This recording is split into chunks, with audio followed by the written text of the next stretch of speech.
سبيل الدموع سبيل مريح تنهدى يا صاحي كي تستريح وبث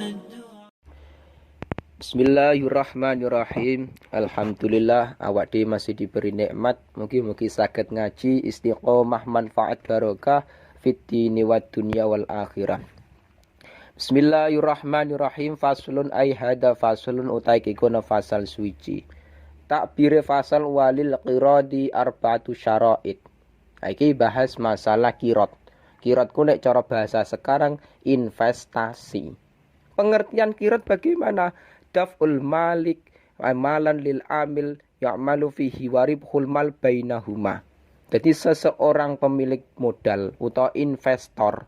Jadi misalkan saya punya modal, punya duit, menyerahkan modal saya, uang saya kepada tenaga ahli atau amil atau pekerja yang nantinya dibuat untuk investasi.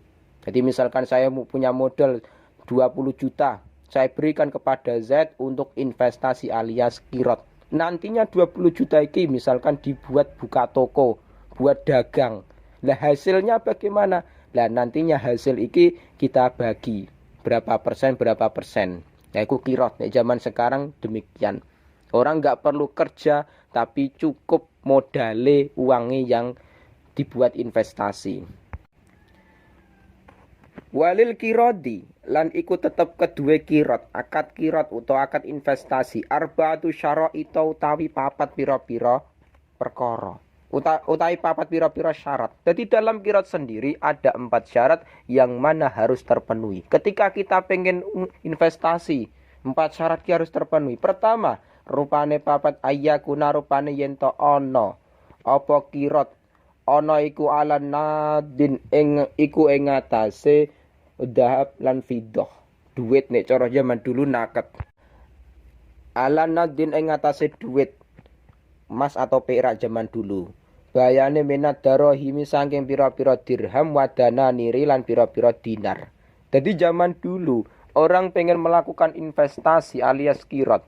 Iku modal yang ditanamkan harus berupa dinar atau dirham. Harus berupa mata uang dirham atau dinar, emas ataupun perak. Zaman dulu. Lah, terus zaman sekarang bagaimana wong kita di Indonesia ki mata uang bukan dinar, bukan dirham, bukan emas, bukan perak, tapi mata uang kita rupiah.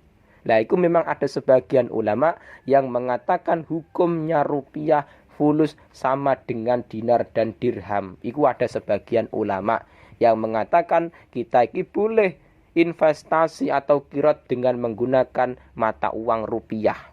Jadi misalkan saya punya duit 20 juta, tak gunakan investasi. Yes, Zaid, ini ada modal 20 juta, kamu buat investasi, kamu buat kirot, nantinya dibuat dagang, kita bagi hasil. Jadi ada pekerja, ada pemilik harta. Zaman sekarang memang ada sebagian yang investasiku menggunakan uang rupiah. Zaman dulu menggunakan dinar dan dirham. Nah, ini memang ada sebagian ulama yang memperbolehkan kita investasi menggunakan mata uang rupiah.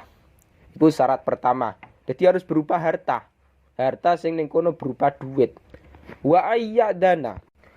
Wa ayyadana lan yen to ngijini sapa robul mali sapa wong kang duweni bondo. Ngijini ning sapa lil amili maring wong kang nglakoni utawa pekerja ambil ki mau.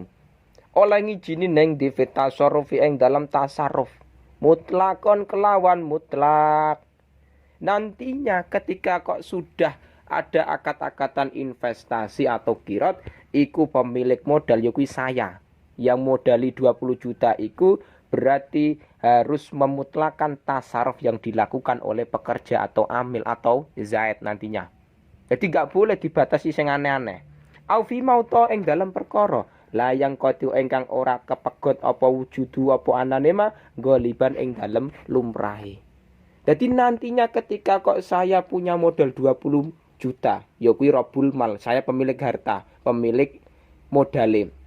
Tak berikan kepada Zaid alias amil pekerjane. Zaid, ini ada modal 20 juta, kamu buat dagang, kamu buat buka toko. Dibuka tokone. Akhirnya dia dagang dengan modal dari saya 20 juta. Nah, iku ketika Z melakukan tasaruf jual beli, iku tidak boleh dibatas-batasi, tidak boleh dibatasi dengan perkara yang memang tidak ada. Misalkan apa? Misalkan tak kei syarat ngeten. Z ini ada modal 20 juta, kamu dagang harus permata sing warnanya hijau atau batu akik sing memang ning kono jarang ditemukan di Indonesia. Iku nggak boleh. Jadi misalkan kita menanam modal investasi, nggak usah aneh-aneh pengen dibatasi. Kamu harus dagang ini, nggak perlu. Tapi cukup terserah Zaid, sing penting dagang iki mau barang sing mudah ditemukan dan tidak mempersulit Zaid atau Amil. Wis terserah ape Zaid dagang sabun yo terserah, ape dagang beras yo monggo. Enggak kok dipersepit dengan tasaruf sing khusus. Kamu harus dagang, harus usaha sing neng kono berhubungan dengan batu akik sing neng kono jarang ditemukan di Indonesia. Misalkan batu akik dari Irak. Iku nggak boleh ngono iki mau. Iku mempersulit amil, mempersulit pekerja. Karena apa? Yang namanya batu akik dari Irak nantinya tidak ditemukan di Indonesia. Terus bagaimana caranya dia dagang? Wong modale wae neng kono ame dibelikan sebuah barangnya nggak gampang ditemukan. Ngene nek kita investasi, biarkan amil yang bekerja. Kita cukup duduk manis di rumah, modal yang dilakukan oleh Zaid kita pasrah. Misalkan dibuat dagang beras, monggo silakan. Pengen dagang sabun, pengen dagang makanan-makanan, silakan. Nah, itu modal 20 juta. Sing ketiga wa ayu syarito. Lan yen to nyaretake sapa Zaid. Wa ayu syarito lan yen to nyaretake sapa Wa ayu syaritolan yen to nyaratake sapa robul mal, wong sing duweni bondo, nyaratno lahu maring amil. Sing disyaratno apa? Juz'an ing bagian makluman ingkang den ngaweruhi. Yang diketahui sudah maklum minarib bayane saking bati. Jadi syarat yang ketiga, nantinya amil karo robul mal. Yokui pekerja, yokui Zaid dan robul mal alias pemilik modal alias saya. Iku nantinya harus disyaratkan bagiannya berapa persen. Nah, misalkan kanis fihi separuh, misalkan 50%, 50%. Jadi dalam akad kirot, Zaid ini ada modal 20 juta, saya buat investasi alias akad kirot, nanti kamu yang dagang usaha buka warung, nanti keuntungan kita bagi kamu 50%, saya 50%. Jadi misalkan dalam waktu 1 bulan, misalkan untung dengan modal 20 juta, untung misalkan katakanlah 10 juta. Berarti 50% untuk pemilik modal alias saya, 50% untuk Z alias amil pekerja. Nah, berarti saya 5 juta, keuntungannya Z tetap 5 juta. Iku nek disyaratkan 50%, 50%. Solusi utuh sepertiga. Gak masalah. Jadi misalkan Z tak kasih sepertiga dari hasil kin. Misalkan selama dagang 1 bulan modal 20 juta, keuntungannya 9 juta. Saya cuma tak kasih 1/3 berarti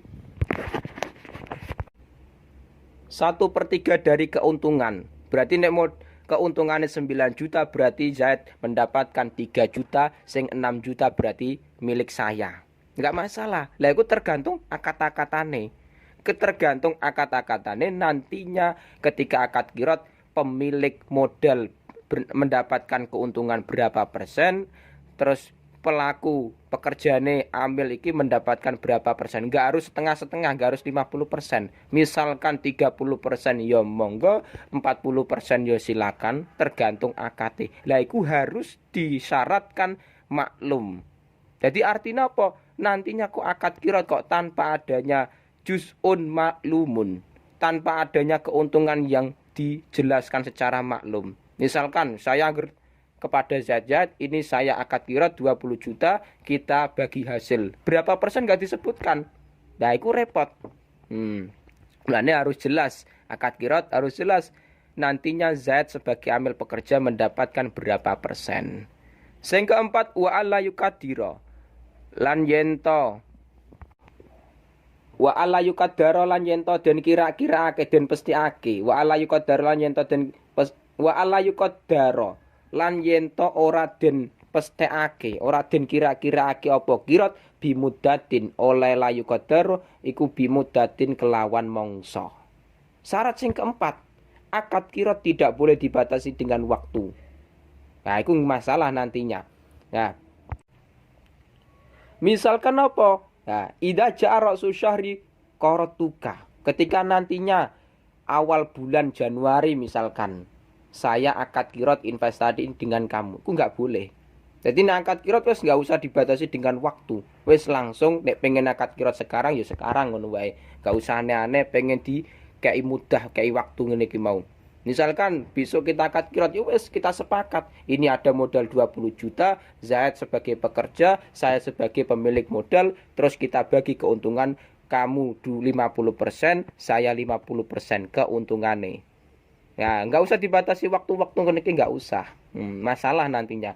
Wala domanalan ora ana doman, ora ana nempo iku maujud alal amili ing atase amil pekerja ila biudwan kejaba kelawan pepeko, kejaba kelawan sembrono. Jadi nantinya ketika seorang amil alias pekerja alias Zaid iki melakukan tasarruf, iku tidak ada doman. Tidak ada ning kono misalkan